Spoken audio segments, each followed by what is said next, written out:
Solomon gave me the best game ever. And me and Natalie sitting in the car, waiting to go into the registration. And the game that Natalie gave me on top of Solomon, I was like, you know what? He told me he had, Solomon gave us a story about basically his cousin stole like $200,000 worth of $200,000 from his business. He went to his cousin and said, you know what? I'm sorry for whatever I did that made you feel that way, and I still love you.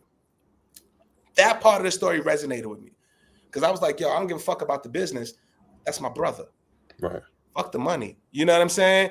And I was like, how I'm going to approach him. And what did we do, Natalie? I said, yo, we walking in the revolt world. We like, yo, we see the motherfucker 20 minutes into it. We didn't even get a beer. We didn't get a drink. We didn't get nothing. 20 minutes, he's in a loud outfit. I'm like, there go Cuzzo from like a mile away. I see him. I see him right there, Natalie. You see his ass. There you go. I took the information that Nat and the advice that Natalie gave me and Solomon. No. I just walked up to him and gave him a hug. Said, I love you. I don't give a fuck about anything. I love you, man. We sat around, we pulled to the side, we had our conversation, about an hour conversation, and it was back to business. But without that moment, without that, Natalie was a part of something like nobody can say they was like, we was about to literally be some serious shit.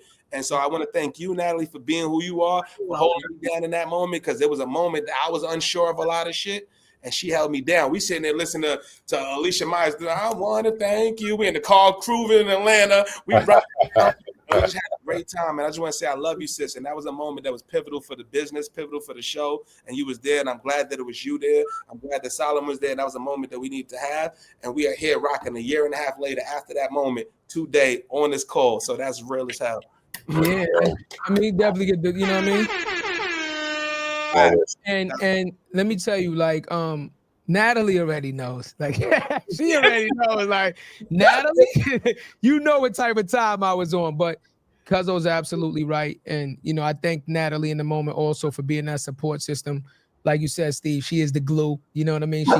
She helped us have that conversation. But that leads me into what I was going to say to you. You being one of nine, right? It's not only about building with the community, but building within your family, right? Having family members or friends that you might have grown up with that might have looked out for you now that you're in corporate America and you want to kind of, like Natalie said, right? Yo, your seat is right here. Your seat is right here. You know, how has your experience been with trying to give people that are not only extended family, your village, but your actual blood, your brothers and sisters, opportunities and working with them? I just would love to know, you know, how you navigated that. Yeah, I mean, it depends on who they are and what their skill sets are, Okay. you know, because, you know, early on, you know, in when you first start a business, you reach deep into your village and community, you play it close, you know, you might have a brother or sister who you might work with.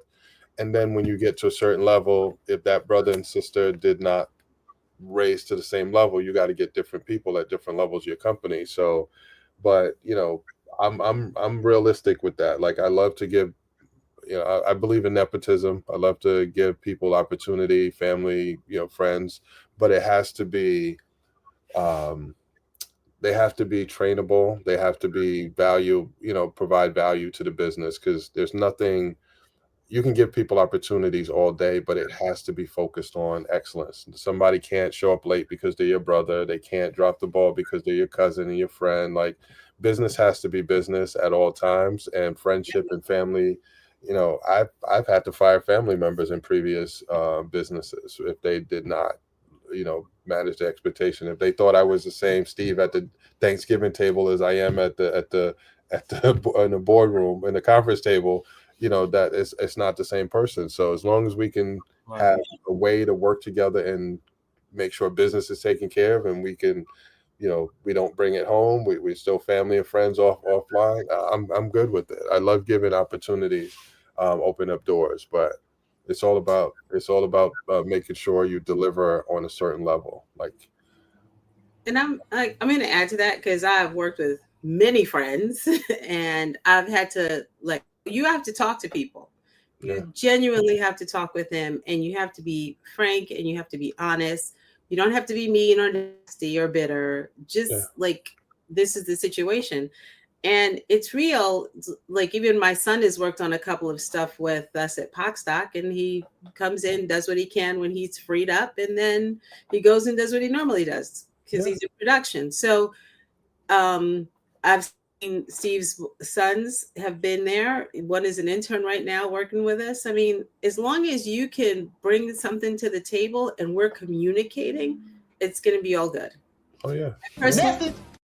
I personally do not manage my own son because that's ridiculous, and I might have to give him off to Derek and other people on the team. Yeah. Because you also need to know your own limitations with dealing with your family members. Facts. Yeah. That's a major key. Yeah. But they're I good. that. And you have to remember what they're good at and not. So this is one thing I would say also as a piece of advice. Remember what people are good at, not what their flaws are. Because we are so busy, and this happens in business. We so busy keeping because I remember you used to do this when we were young, so I don't know if you belong here or not. Yeah. But that person has proven that they can do the work. So get out of their way. Yeah. As much as we have to get out of our own way, we have to get out of other people's way, which is much to what Steve was saying earlier too. Which compounds what I said earlier, Steve, right? And to finish off the story, and just so you know, you have a full understanding, right? Like Cuzzo had this podcast a year easily before I came on to the show. You understand what I'm saying? At that point, I had 3 other businesses that I was running. I had a fitness company, I had a construction company. I was doing very well for myself running businesses. You understand what I'm saying? When he came to me, the first thing I said to him was, I don't know shit about podcasting, bro. I don't even listen to what is a pod.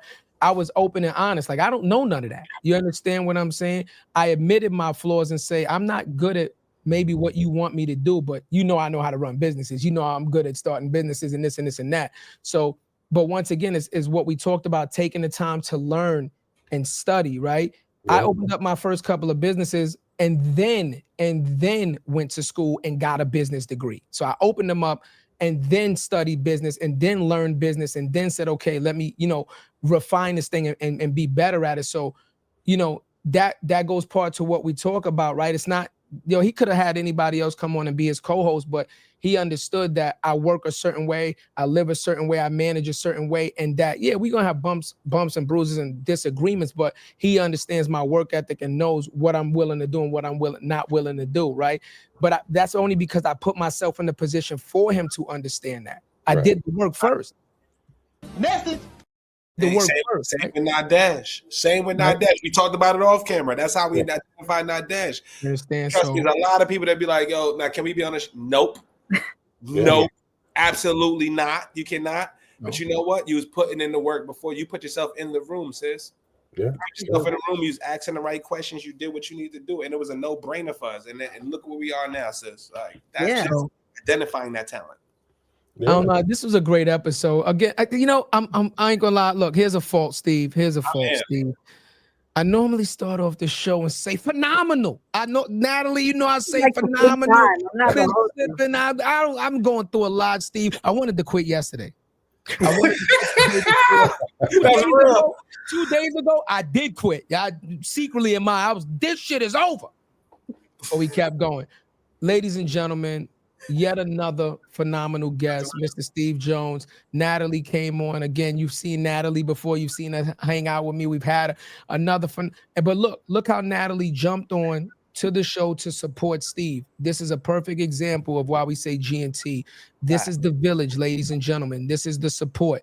This is what it looks like. So you ask why we go live twice a week, sometimes 3, sometimes 4, because we're going to continue to show you what support looks like. Steve talked about what it looks like for us not to be represented in a positive manner. This is why we do so many shows.